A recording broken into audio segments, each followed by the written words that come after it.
ஒரு முட்டை எடுத்திருக்கேன், 1 டேபிள் ஸ்பூன் வந்து ஈஸ்ட் எடுத்திருக்கேன், 1/4 ஸ்பூன் வந்து உப்பு எடுத்திருக்கேன், 2 டேபிள் ஸ்பூன் வந்து சுகரு, மில்க் வந்து ஒரு 1/2 கப் எடுத்திருக்கேன்.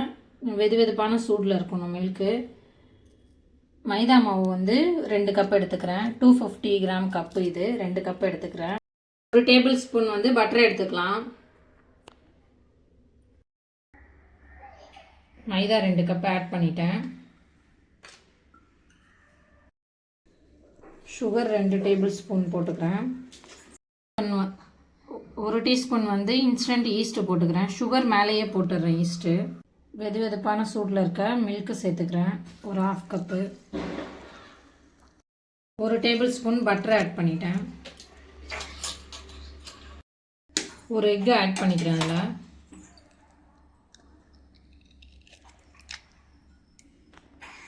இப்போ எல்லாத்தையும் சேர்த்து நல்லா மிக்ஸ் பண்ணி எடுத்துக்கலாம்.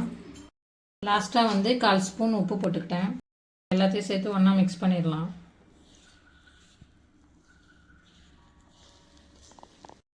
எடுத்து வச்சுருக்க மாவு இதில் போட்டு நல்லா பிசைஞ்சு எடுத்துடலாம். ஒரு 10 மினிட்ஸ் நல்லா மாவை பிசைஞ்சு எடுக்கணும்.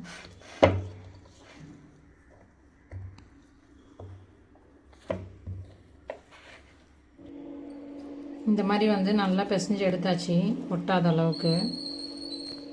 இப்போ ஒட்டவே இல்லை. இப்போ அதை அப்படியே வச்சு ப்ரூஃபிங் பண்ணுறோம்.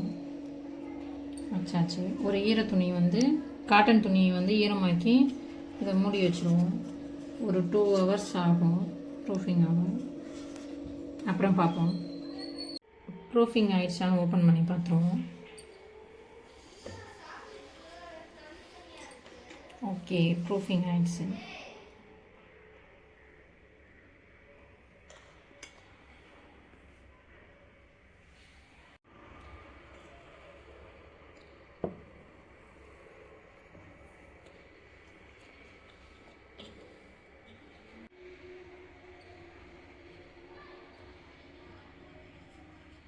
இப்போ ஒரு கட்டர் வச்சு நம்ம கட் பண்ணிடுவோம்.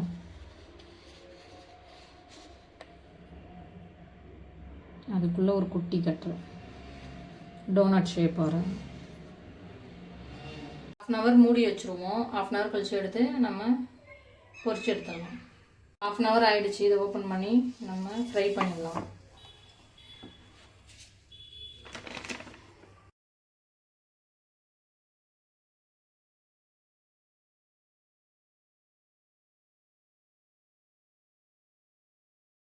ஃப்ளேமில் வச்சு நம்ம இதை போட்டு எடுத்துடலாம்.